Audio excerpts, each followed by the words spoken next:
नमस्कार दोस्तों, नमस्ते इंग्लिश में आपका स्वागत है। दोस्तों, आज हम लोग आपके लिए लाए हैं डेली लाइफ वाक्य और आज का हमारा टॉपिक है एग्ज़ाम से रिलेटेड सेंटेंसेस।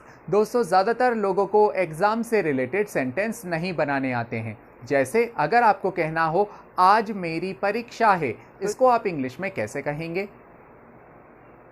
या अगर आपको कहना हो मेरी परीक्षा की तैयारी अच्छी है, तो इसको आप इंग्लिश में कैसे कहेंगे? या अगर आपको कहना हो इस बार मैं 10वीं कक्षा की परीक्षा दे रहा हूं, तो इसकी इंग्लिश क्या होगी?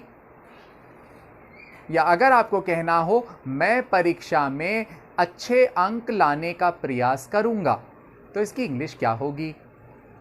दोस्तों, ज़्यादातर लोग ऐसे सेंटेंसेस में कंफ्यूज हो जाते हैं।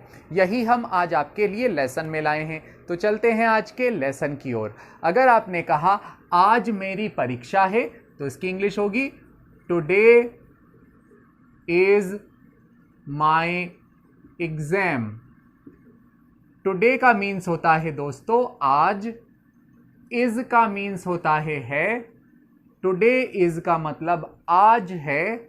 माई मीन्स होता है मेरा या फिर मेरी। माई एग्जाम, एग्जाम का मीन्स होता है परीक्षा। अगर आपने कहा टुडे इज माई एग्जाम, इसका मतलब है आज मेरी परीक्षा है। दूसरा सेंटेंस, अगर आपने कहा इस बार मैं 10वीं कक्षा की परीक्षा दे रहा हूं, सो दोस्तों इस बार को हम इंग्लिश में कहते हैं this time.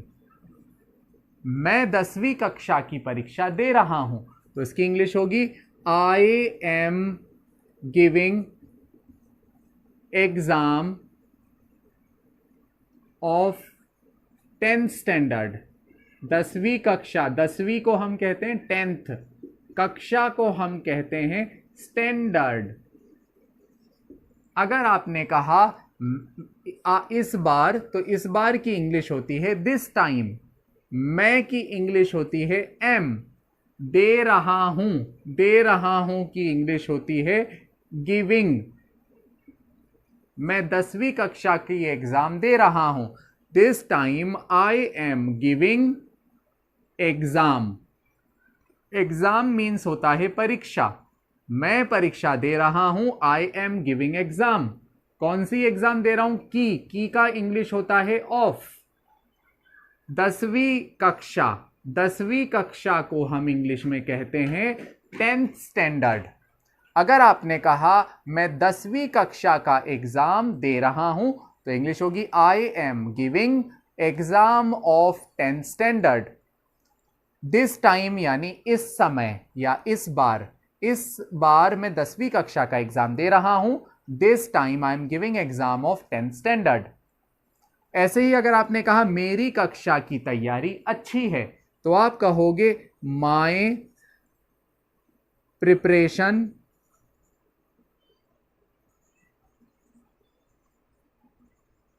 Is good.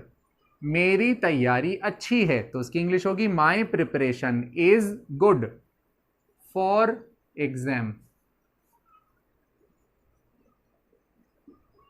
My preparation is good for exam.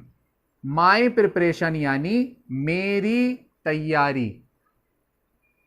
मेरी की इंग्लिश होती है माई, तैयारी को हम इंग्लिश में कहते हैं प्रिपरेशन। मेरी तैयारी की इंग्लिश होगी माई प्रिपरेशन। इज का मीन्स होता है। मेरी प्रिपरेशन अच्छी है, माई प्रिपरेशन इज गुड। गुड का मीन्स होता है अच्छा। फॉर एग्जाम यानी एग्जाम का या एग्जाम की, तो उसकी इंग्लिश होगी फॉर एग्जाम। तो अगर आपने कहा मेरी परीक्षा की तैयारी अच्छी है, तो इंग्लिश होगी माई preparation is good for exam. ऐसे ही अगर आपने कहा मैं अच्छे अंक लाने का प्रयास करूंगा, तो इसकी इंग्लिश होगी मैं की इंग्लिश होगी आई। करूंगा, इससे पता चलता है कि ये फ्यूचर सेंटेंस है, यानी आने वाले समय का सेंटेंस जब भी बनता है वो हम विल से बनाते हैं। मैं प्रयास करूंगा, तो प्रयास करने की इंग्लिश होती है try. I will try to get good marks. मैं की इंग्लिश होगी आई। अच्छे को हम इंग्लिश में कहेंगे गुड। अच्छे अंक, अंक का मीन्स होता है मार्क्स, गुड मार्क्स यानी अच्छे अंक। मैं कोशिश करूंगा, मैं प्रयास करूंगा, I will try to get, get का मतलब होता है लाना। I will try to get, मैं लाने की मैं प्राप्त करने की कोशिश करूंगा गुड मार्क्स, यानी मैं अच्छे अंक लाने का प्रयास करूंगा। I will try to get good marks in exam. So दोस्तों, इस तरह से इन सेंटेंसेस को बोला जाता है। आई होप आपको ये समझ आया है। अगर ये वीडियो अच्छा लगा है तो इसे प्लीज लाइक कर दीजिएगा। मिलते हैं नेक्स्ट लेसन में। Till then take care.